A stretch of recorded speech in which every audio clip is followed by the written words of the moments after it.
السلام علیکم۔ اردو جلترنگ میں خوش آمدید۔ آج کی کہانی کا عنوان ہے خزاں کے بعد۔ افنان نے شادی سے انکار کر دیا تھا۔ خبر تھی یا بم دھماکہ، وہ متاثرین کی فہرست میں سب سے اول نمبر پر تھی۔ اس کا قصور نہ تھا، مگر وہ کسی مفرور ملزم کی طرح منہ چھپاتی پھر رہی تھی۔ خوف اس کی پرچھائی بن کر اس کے وجود سے چپک گیا تھا اور وہ ہر آہٹ پر پتے کی طرح لرز جاتی تھی۔ ایسے میں صالحہ آپا کے آنے کی اطلاع اس کی سماعتوں میں سیسا انڈیلے جانے کے برابر تھی۔ گو کہ نہ اسے عدالت کے لگائے جانے کا انتظار تھا، نہ سزا سنائے جانے کا۔ وہ تو بس رد کیے جانے کی اذیت سہنے کے لیے اپنے آپ کو تیار کر رہی تھی۔ وقت کی سوئیاں لمحہ با لمحہ آگے بڑھتی اس کے وجود سے لہو کی بوندیں نچوڑے جا رہی تھیں، اور اس کی حالت زلزلے کے نتیجے میں زمین بوس ہو جانے والے اس شخص کی طرح تھی جس کی امداد کو پکارتی چیخیں اس کے وجود کے اندر ہی دم توڑ جاتی ہیں اور انہیں سننے والا کوئی نہیں ہوتا، اور آخرکار وہ اس اذیت پسند موت سے سمجھوتا کر کے سانسیں رکنے کا انتظار کرتا رہتا ہے۔ طے شدہ وقت کے مطابق صالحہ آپا دوپہر کے کھانے کے وقت آ چکی تھیں۔ کھانا وہ کھا کر آئی تھیں اور اب سب ابا کے کمرے میں موجود تھے۔ وہ اپنے کمرے میں جلے پیر کی بلی کی مانند گھوم رہی تھی کہ پرانی ملازمہ نذیرہ نے اسے ابا کے کمرے میں بلوائے جانے کا حکم سنایا۔ وہ خود کو بڑی سی چادر میں لپیٹے دھڑکنوں کی رفتار گنتے ہوئے ابا کے کمرے میں داخل ہوئی۔ صالحہ آپا، فرحین اور سارم کے ہمراہ کمرے میں موجود تھیں۔ ابا، امی، بڑے بھیا، سمرا آپی، بھابھی، سب کی نگاہیں اس پر جمی ہوئی تھیں، مگر وہ خود کسی سے نظریں نہیں ملا پا رہی تھی۔ وہ چپ چاپ کھڑی سور پھونکے جانے کی انتظار میں تھی۔ انایا، بیٹھ جاؤ۔ صالحہ آپا کی آواز بے تاثر تھی، سو وہ ان کے مزاج کا اندازہ نہیں لگا سکی، البتہ سمرا آپی کے اشارے پر روبوٹ کی مانند چلتی ہوئی ان کے پاس آ کر بیٹھ گئی اور سر جھکا لیا۔ ہم سب نے مل کر ایک فیصلہ لیا ہے کہ اب جب کہ افنان نے فرحین سے شادی سے انکار کر دیا ہے تو تمہاری اور سارم۔ صالحہ آپا پانی کے گھونٹ لیتے ہوئے بات کر رہی تھیں۔ اچانک انہیں اچھو لگ گیا۔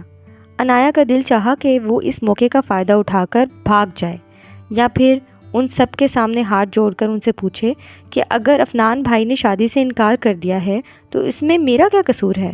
اور سارم، تم تو مجھ سے محبت کے دعوے دار تھے۔ افنان بھائی اور فرحین کا رشتہ تو پھر بھی ان کے بدلے طے پایا تھا۔ فرحین سے پوچھے، فرحین تم بھی تو ایک لڑکی ہو، خود کو میری جگہ رکھ کر سوچو، اگر افنان کی جگہ سارم نے ایسا کیا ہوتا تو کیا تم خون کے آنسو نہیں روتی؟ مگر اس کے الفاظ قوت گوئی سے محروم تھے۔ سوچوں کی بڑھتی آوازیں اگرچہ اس کا دماغ پھاڑنے پر آمادہ تھیں اور قریب تھا کہ وہ سر پکڑ کر غش کھا کر گر جاتی۔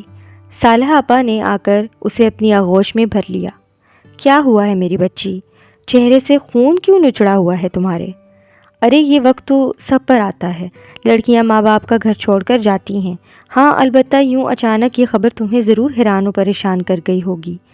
بس اصل میں کوئی رسک نہیں لینا چاہتی، اور اچھا ہے نا تمہاری اور سارم کی شادی کے بہانے یہ جو وقتی اداسی ہم سب کے درمیان گھر کر گئی ہے دور ہو جائے گی۔ صالحہ آپا جانے کیا کیا کہے جا رہی تھیں اور وہ دم بخود ان کے چہرے کو کھوج رہی تھی، گویا اندازہ لگانا چاہ رہی ہو کیا آیا وہ اپنے ہوش و حواس میں ہیں، ورنہ ان جیسی روایت پسند خاتون کا یہ فیصلہ اور ایسا قدم اس کے لیے تو کم از کم کسی معجزے سے کم نہ تھا۔ صالحہ آپا، ہم کس منہ سے آپ کا شکریہ ادا کریں؟ قسم لے لیں ہمیں ہرگز اندازہ نہیں تھا کہ افنان باہر جا کر ایسی گری ہوئی حرکت کرے گا۔ صرف نیشنلٹی کے چکر میں گوری سے شادی رچا کر اس نے بہت پستی کا ثبوت دیا ہے، اور افسوس تو یہ ہے کہ اگر ایسا ارادہ بھی تھا تو فرحین سے منگنی سے انکار ہی کر دیتا۔ سچ مانیں آپ جیسے مہذب اور روایت پسند گھرانے سے جڑنا ہماری خوش نصیبی ہے، ورنہ کس نے سوچا تھا کہ پڑوس سے ہمارا رشتہ سمدھیانے میں بدل جائے گا۔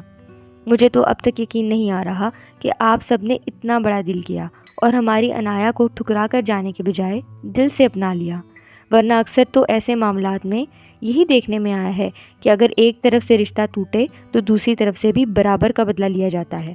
آپ کے ظرف نے ہمیں جیت لیا۔ سمرا آپی نے گویا انایا کے دل کی بات کہہ دی تھی، خود اس کے دل میں بھی صالحہ آپا کی قدر و منزلت بڑھ چکی تھی۔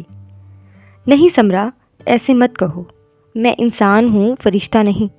میں آج بھی روایت پسند ہوں، مگر میں صرف ان روایتوں کی ترقی کی حامی ہوں جو مثبت ہوں۔ ادلے بدلے کی شادی اگر ہم پلہ اور بخوشی ہو تو کوئی حرج نہیں، مگر کسی ایک کی غلطی کی سزا دوسرے کو دینا سراسر ناانصافی ہے، اور میں ایسی روایت کی نہ طرفدار ہوں نہ حامی۔ چلو عنایا، اب ذرا جلدی سے اپنے ہاتھوں کی چائے اور پکوڑے تو کھلا دو، دیکھو ذرا کیسی سہانی ہوا چل رہی ہے۔ سالہ آپا نے اس کا ماتھا چوم کر کہا تو وہ مسکرا کر صحن میں بنے کچن میں آ گئی۔ کڑھائی میں تیل ڈال کر چولہے پر چڑھایا اور سامنے لگی کیاریوں میں لگے نئے سرسبز پتوں اور پھولوں کی کونپنوں کو ہوا کی گدگدیوں سے جھومتا دیکھ کر مسکرا دی، کیونکہ خزاں کے بعد آنے والی بہار کے جھونکے اسے گنگنانے پر مجبور کر رہے تھے۔ ایسی مزید دلچسپ اور خوبصورت کہانیوں کے لیے جل ترنگ کو لائک، سبسکرائب اور شیئر کرنا نہیں بھولنا۔ اللہ حافظ۔